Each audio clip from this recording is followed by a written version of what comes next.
members of the volunteer team of the Avon and Somerset Search and Rescue, preparing their equipment prior to a recent training session in the marine lake.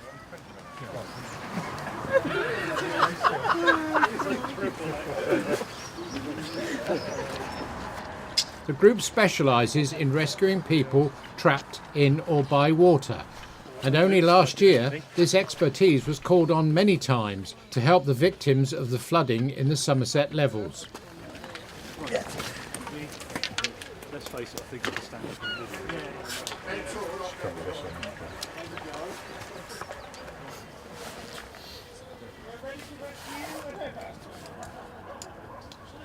Two groups, each with different levels of experience and expertise, were training on this occasion. This team in the yellow helmets were practicing how to wade in murky water.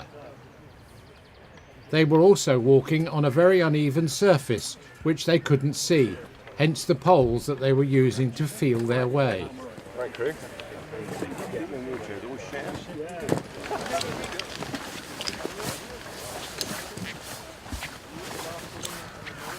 The second team in the red helmets were the more advanced group. They were using a three-man inflatable rescue raft to liberate some people who were supposedly trapped in a house surrounded by water.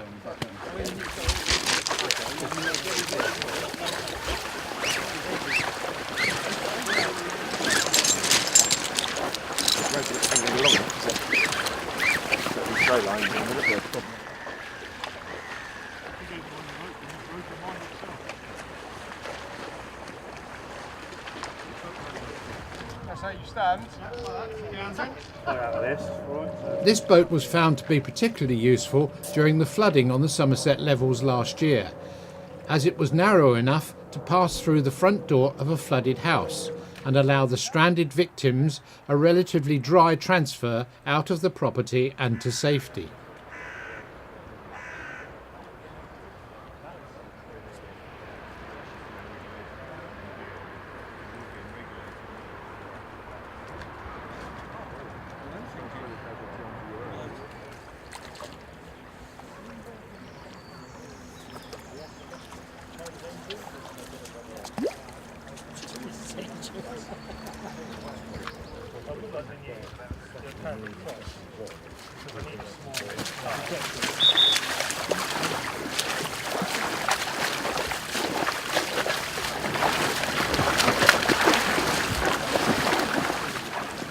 With those two tasks satisfactorily completed, their leader outlined a new project, which was apparently something they'd never tried before. What we're trying to do now is run a little experiment, really.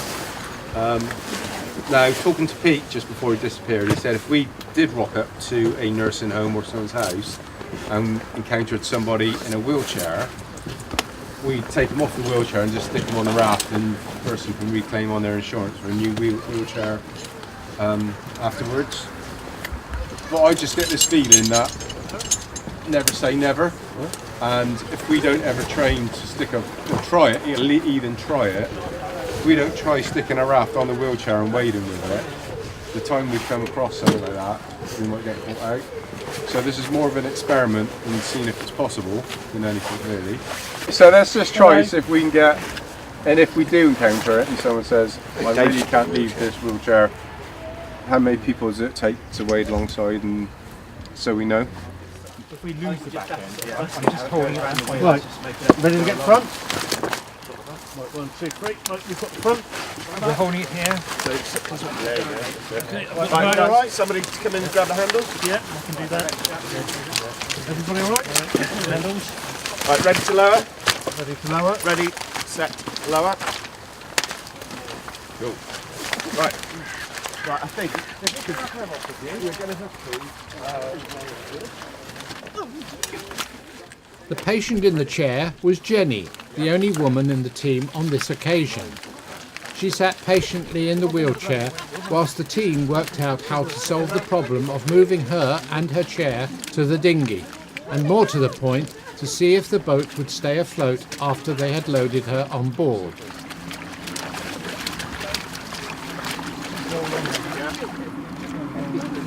Somebody get some pictures.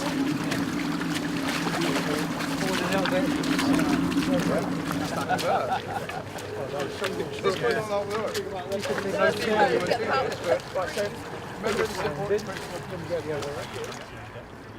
Yeah, so that would be the plan.